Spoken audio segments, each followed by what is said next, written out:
Hello friends, हमने आपको पिछली क्लास में फ़िज़िक्स का एक टॉपिक पढ़ाया था। वहाँ पे कुछ टर्म यूज़ हुए थे जिसे हम यहाँ आपको एक्सप्लेन कर रहे हैं। जैसे पहला ही था डिस्टेंस एंड डिस्प्लेसमेंट। इनमें डिफरेंस भी आप देखेंगे। डिस्टेंस क्या होता है, तो सबसे पहले डेफिनेशन देख लेते हैं। Length of path covered by an object is called distance. This is numerical value between 2 points. This is a scalar quantity. Distance is always positive. It is not affected by the change in the direction of motion. Means कि जो distance होती है ये length of path होता है।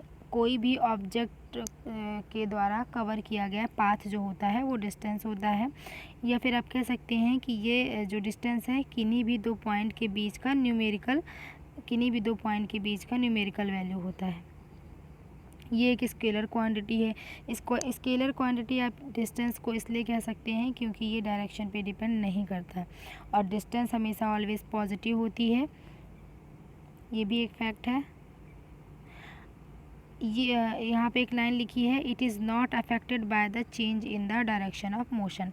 Direction of motion change होने से इसमें कोई भी इफेक्ट नहीं होता है। ठीक है, क्योंकि डिस्टेंस में सिर्फ लेंथ होती है इसलिए इसकी एसआई यूनिट जो होगी वो मीटर होगी और डायमेंशनल फार्मूला भी m0L/t0 होगा क्योंकि यहाँ सिर्फ लेंथ होती है। नेक्स्ट है डिस्प्लेसमेंट। तो displacement, this is a shortest distance between 2 point. किन्हीं भी दो पॉइंट के बीच का शॉर्टेस्ट डिस्टेंस होता है। ये वेक्टर क्वांटिटी होता है क्योंकि ये डायरेक्शन पे डिपेंड करता है। ये पॉजिटिव भी हो सकता है, निगेटिव एंड ज़ीरो भी हो सकता है।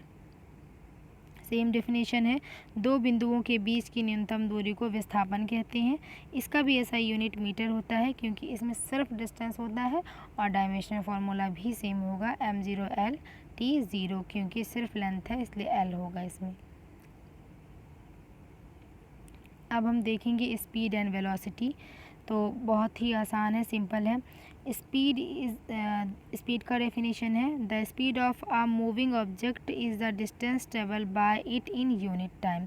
Speed is a scalar quantity because its depends on distance travel in unit time. The speed can be positive और zero but never be negative. Means ये कह रहा है हमने कि जो स्पीड है वो यूनिट टाइम में जितना डिस्टेंस कवर किया ये फाइंड करेंगे और यही स्पीड कहलाएगा। स्पीड इक्वल होता है डिस्टेंस अपॉन टाइम। तो इस यूनिट टाइम में आपने कितनी डिस्टेंस कवर की ये हो जाएगा स्पीड क्योंकि हमारा जो स्पीड है, क्योंकि ये डिस्टेंस अपॉन टाइम डिस्टेंस पे डिपेंड करता है। डिस्टेंस स्केलर क्वांटिटी है इसलिए स्पीड भी स्केलर क्वांटिटी होगा। एंड ये स्पीड कभी भी निगेटिव नहीं होगा, ये हमेशा पॉजिटिव या फिर ज़ीरो होगा क्योंकि डिस्टेंस हमेशा पॉजिटिव होती है। इसका एसआई यूनिट देख लीजिए, डिस्टेंस का मीटर होता है, टाइम का सेकंड, इसलिए एसआई यूनिट जो होगी स्पीड की मीटर पर सेकंड हो जाएगी। इसे हम ऐसे भी लिखते हैं मीटर पर सेकंड -1 मीन्स मीटर सेकंड -1, या फिर आप लिख दिए मीटर पर सेकंड। नेक्स्ट आप देखेंगे, अब स्पीड में भी टाइप होती है, दो टाइप की स्पीड होती हैं। एक होता है यूनिफॉर्म स्पीड, एक होता है non uniform speed. Uniform speed में आप देखेंगे, if an object travel the same distance in the same interval of time the speed of object is said to be uniform. अगर कोई ऑब्जेक्ट है, कोई वस्तु है, अगर सेम इंटरवल ऑफ टाइम में सेम डिस्टेंस ट्रेवल करती है, मीन्स पहले आप हिंदी में डेफिनेशन देखें फिर इसका एग्जांपल देखते हैं। जब किसी वस्तु द्वारा समान समय अंतराल में समान दूरी तय की जाती है तो उसे एक समान गति कहते हैं। समान समय अंतराल का मतलब होता है, जैसे यहाँ पे 2 सेकेंड के ड्यूरेशन दिए हुए हैं तो ये इक्वल टाइम ऑफ इंटरवल हो गए। अब सपोज़ इस 2 सेकेंड में कोई साइकिल 10 मीटर चलती है, फिर अगले 2 सेकेंड में भी 10 मीटर चलती है और अगले 2 सेकेंड में भी 10 मीटर चलती है। तो यहाँ पे क्या है, इक्वल टाइम ऑफ इंटरवल में इक्वल डिस्टेंस ट्रेवल हो रही है, इसलिए यहाँ पे यूनिफॉर्म स्पीड होगी। मीन्स समान समय अंतराल में समान दूरी तय की जा रही है, इसलिए हम कहेंगे यहाँ पे एक समान यूनिफॉर्म स्पीड मीन्स एक समान गति। और आगे देखेंगे non uniform speed. Non uniform speed if an object travel unequal distance in the same interval of time it is said to be moving with non uniform speed। Hindi में same definition देखेंगे, जब कोई वस्तु समान समय अंतराल में असमान दूरी तय करती है तो उसे हम असमान गति कहते हैं। इसका सिंपल सा डिफरेंस अब यहाँ पे बता देते हैं। यूनिफॉर्म और नॉन यूनिफॉर्म में हमने बताया था कि 2 सेकेंड के ये टाइम ऑफ इंटरवल है, ठीक है। अगर ये 2 सेकेंड में ये 10 मीटर डिस्टेंस ट्रेवल करता है, ये 2 सेकेंड में ये 10 मीटर, इस 2 सेकेंड में फिर 10 मीटर, फिर इस 2 सेकेंड में फिर 10 मीटर, तो हर सेम टाइम ऑफ इंटरवल में इक्वल डिस्टेंस ट्रेवल हो रही है, मतलब यहाँ पे क्या था, यूनिफॉर्म स्पीड थी। लेकिन अगर यहीं पर बात हो जाए टाइम ऑफ इंटरवल सेम है 2 मिनट 2 मिनट 2 मिनट, बट इस 2 मिनट में 10 मीटर डिस्टेंस ट्रेवल हुई, इस 2 मिनट में 8 मीटर, इस 2 मिनट में 11 मीटर, इस 2 मिनट में 7 मीटर।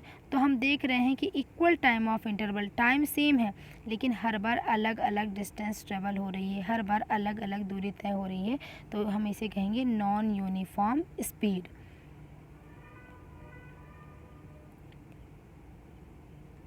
अब हम देखेंगे यहाँ पे वेग क्या होता है। स्पीड हो ख़त्म हो गया, अब देखेंगे वेग क्या होता है। तो निश्चित दिशा में वस्तु द्वारा तय की गई दूरी को वेग कहते हैं। यहाँ पे होगा क्या, वेग, यहाँ पर थोड़ा मिस हो गया है, इसे हम कहेंगे को वेग कहते हैं। वेग सदिश राशि होती है क्योंकि यह विस्थापन पर निर्भर करती है। विस्थापन आपको पता है ये सदिश होता है क्योंकि ये डायरेक्शन पे डिपेंड करता है, दिशा पे निर्भर करता है, इसलिए इसे हम सदिश राशि कहते हैं, मीन्स वेक्टर क्वांटिटी कहते हैं। अब हम सेम डेफिनेशन देखें आप इंग्लिश में, the distance travel bye an object in an specified direction in unit time is called its velocity. या फिर आप कह सकते हैं velocity is the rate of change of displacement with time. It is a vector quantity because it depends on displacement। ये एक vector quantity क्योंकि displacement में डिपेंड करती है। वेलोसिटी का फॉर्मूला होता है डिस्प्लेसमेंट अपॉन टाइम। डिस्प्लेसमेंट को हम ऐसे डिनोट करते हैं अपॉन टाइम। डिस्प्लेसमेंट भी एक डिस्टेंस है, इसलिए मीटर, और टाइम का ऐसा यूनिट होता है सेकेंड, इसलिए वेलोसिटी का ऐसा यूनिट हो जाएगा velocity equal displacement upon time means metre, और यहाँ पे second, it means metre per second, ये लिखा हुआ मीटर पर सेकेंड। और क्योंकि हमारी जो वेलोसिटी है वो डिस्प्लेसमेंट अपॉन टाइम होती है, डिस्प्लेसमेंट पे डिपेंड करती है, डिस्प्लेसमेंट वेक्टर क्वांटिटी है, इसलिए वेलोसिटी भी वेक्टर क्वांटिटी होगी। एंड